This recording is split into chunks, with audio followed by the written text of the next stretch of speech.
ಗಂಡಸರು ಪತ್ನಿಯನ್ನು ಬಿಟ್ಟು ಬೇರೆ ಹೆಂಗಸರನ್ನು ಇಷ್ಟಪಡಲು 3 ಮುಖ್ಯ ಕಾರಣಗಳು. ಸ್ನೇಹಿತರೆ, ನೀವೆಲ್ಲ ಗಮನಿಸಬಹುದು, ಗಂಡಸರು ತಮ್ಮ ಮನೆಯಲ್ಲಿರುವ ಪತ್ನಿಯನ್ನು ಬಿಟ್ಟು ಹೊರಗಡೆ ಅನೈತಿಕ ಸಂಬಂಧವನ್ನು ಹೊಂದಲು ಬಯಸುತ್ತಾರೆ. ಇದಕ್ಕೆ ಮುಖ್ಯವಾದ ಕಾರಣಗಳು ಈ ವಿಡಿಯೋದಲ್ಲಿ ಇರಲಿವೆ.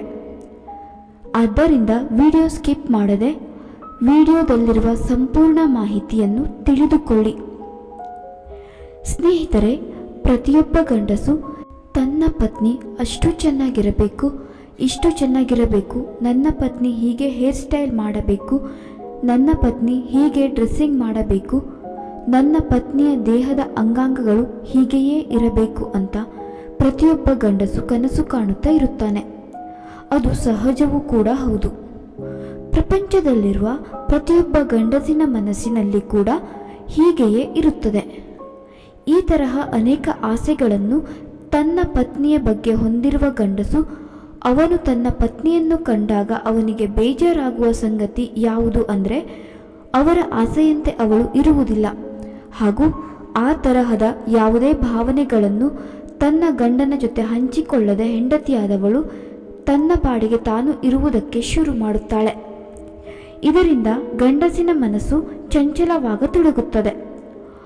ಅವನು ಅವರ ಹೆಂಡತಿಯನ್ನು ಹೇಗೆ ನೋಡಲು ಬಯಸಿರುತ್ತಾನೋ ಅದನ್ನು ಬೇರೆ ಹೆಂಗಸರಲ್ಲಿ ನೋಡಲು ಶುರು ಮಾಡುತ್ತಾನೆ. ಹೀಗೆ ಆದಾಗ ಅವನ ಹೆಂಡತಿಯ ಮೇಲೆ ಇರುವ ಇಂಟ್ರೆಸ್ಟ್ ಕಡಿಮೆಯಾಗತೊಡಗುತ್ತದೆ. ಬೇರೆ ಹೆಂಗಸರನ್ನು ನೋಡಲು ಶುರು ಮಾಡುತ್ತಾನೆ. ತನಗೆ ಇಷ್ಟವಾದ ಚಂದವನ್ನು ಬೇರೆ ಹೆಂಗಸರಲ್ಲಿ ಕಾಣಲು ಶುರು ಮಾಡುತ್ತಾನೆ. ಹೀಗೆ ಒಬ್ಬ ಗಂಡಸು ತನ್ನ ಪತ್ನಿಯನ್ನು ಬಿಟ್ಟು ಬೇರೆ ಹೆಂಗಸರನ್ನು ನೋಡುವ ಮುಖ್ಯ ಕಾರಣವೇ ಇದು. ಸ್ನೇಹಿತರೆ, ಇನ್ನು ಎರಡನೆಯದಾಗಿ, ಒಬ್ಬ ಗಂಡಸು ತನ್ನ ಹೆಂಡತಿಯನ್ನು ಬಿಟ್ಟು ಬೇರೆ ಹೆಂಗಸರನ್ನು ನೋಡಲು ಮುಖ್ಯವಾದ ಕಾರಣ ಏನು ಅಂದರೆ ಅವನ ಪತ್ನಿಯ ದೇಹದ ಅಂಗಾಂಗಗಳು ಅವರಿಗೆ ಇಷ್ಟ ಇಲ್ಲದೆ ಇರುವುದರಿಂದ. ಹೌದು, ಬೇರೆ ಹೆಂಗಸರಲ್ಲಿ ಇರುವಂತಹ ಅಂಗಾಂಗಗಳು ತನ್ನ ಹೆಂಡತಿಯಲ್ಲಿ ಇಲ್ಲದೆ ಇರುವುದರಿಂದ ಅವನು ಅದನ್ನು ಬೇರೆ ಹೆಂಗಸರಲ್ಲಿ ನೋಡಿ ಖುಷಿ ಪಡುತ್ತಾನೆ.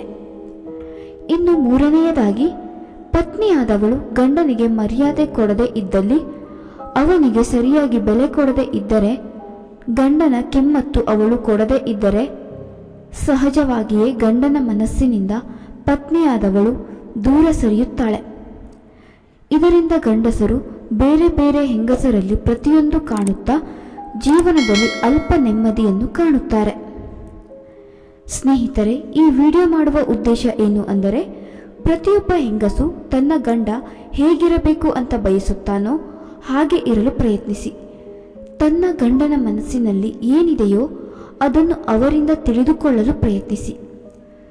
ಪತಿ ಪತ್ನಿಯರ ಸಂಬಂಧ ಗಟ್ಟಿಯಾಗಿ ಉಳಿಯಬೇಕು ಅಂದರೆ ಪರಸ್ಪರರು ಅರ್ಥ ಮಾಡಿಕೊಂಡು 4 ಜನ ಮೆಚ್ಚುವ ರೀತಿ ಸಂಸಾರ ಮಾಡಬೇಕು. ಆಗ ಮಾತ್ರ ಒಂದು ಜೀವನ ಅರ್ಥಪೂರ್ಣವಾಗಿ ಎಲ್ಲರೂ ಮೆಚ್ಚುವಂತೆ ಕಾಣುತ್ತದೆ. ಸ್ನೇಹಿತರೆ, ಈ ಮಾಹಿತಿ ನಿಮಗೆ ಇಷ್ಟವಾಗಿದೆ ಎಂದು ಭಾವಿಸುತ್ತೇವೆ. ಸ್ನೇಹಿತರೆ, ಈ ಮಾಹಿತಿ ನಿಮಗೆ ಇಷ್ಟವಾಗಿದ್ದಲ್ಲಿ ದಯವಿಟ್ಟು ಈ ವಿಡಿಯೋಗೆ ಒಂದು ಲೈಕ್ ಮಾಡಿ, ಶೇರ್ ಮಾಡಿ ಹಾಗೂ ನಮ್ಮ ಚಾನಲ್ಗೆ ಸಬ್ಸ್ಕ್ರೈಬ್ ಮಾಡಿಕೊಳ್ಳಿ. ಧನ್ಯವಾದಗಳು.